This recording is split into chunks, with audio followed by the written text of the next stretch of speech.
Dr. Bhatt, Dr. Gehlot, Sri Damodaran, Dr. Srivastava, and Mr. Saxena. It's indeed a great pleasure to welcome you all once again to the second Ayurvedic Knowledge Symposium. Ayurvedic origins are coming from 20 years from Dabur India Limited. As an extension to human health,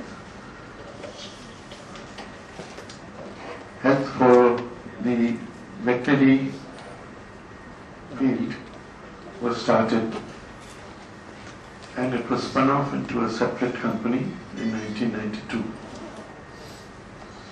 Health objectives for human beings cannot be achieved if the food which we consume are laden with many of the chemicals, pesticides, etc., which get into our body and damage our body. Healthy living was the question before us. Then, if our soil, water resources are depleting, deteriorating, and more pollution is coming in, how then can we produce the agriculture for our sustainability, and how can animal products be healthy? This was the main question before us. Animal health preservation for producing healthy milk, meat, and eggs became the center point of intervention through a belief in traditional knowledge of Ayurveda, validated through modern research and supported by clinical validation. The mandate given to R&D was very clear: identify the areas where the available solutions are not adequate and the barriers for achieving better economy and quality of produce, how they can be overcome. The Government of India document prepared by the Department of Animal Husbandry in early 90s provided the clue. 6 nationally notified problems affecting production in dairy animals in a sustainable manner was the beginning of Ayurveda. I am glad to state that since then, the Ayurveda team has been working to fulfill the needs and fulfill these needs, and more than 400 scientific research publications, out of them 1/3 are in international journals. Export of our products to various countries is the testimony for our commitment for developing knowledge-based, clinically proven, scientifically validated solutions which enhance the productivity and add value for the produce.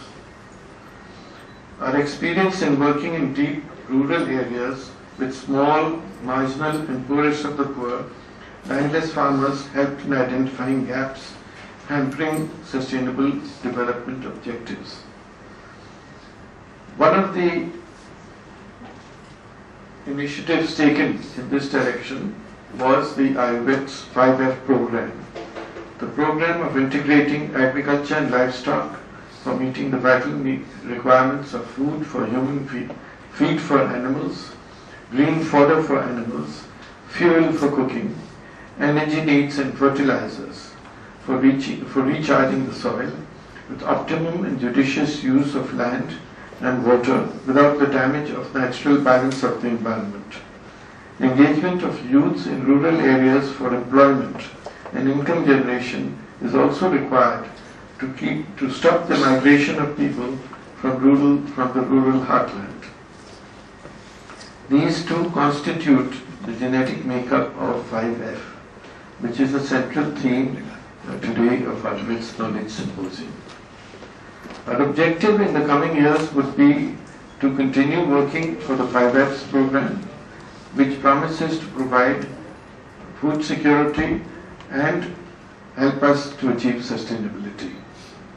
We are fully conscious of our limitations in these vital 5Fs areas and are the major concern for the central and state governments, the dignitaries and the head of animal husbandry departments and cooperative present here. policy planners, decision makers would come forward to explore the benefits of implementing the 5F model of sustainability. I take this opportunity to thank all the scientists, directors of agriculture and livestock research, institute and vice chancellor of universities for supporting our 5F program, and solicit their continued cooperation in the refinement of the program. Our thoughts continue to be inspired by the belief of my great-grandfather, Dr. S.K. Burman.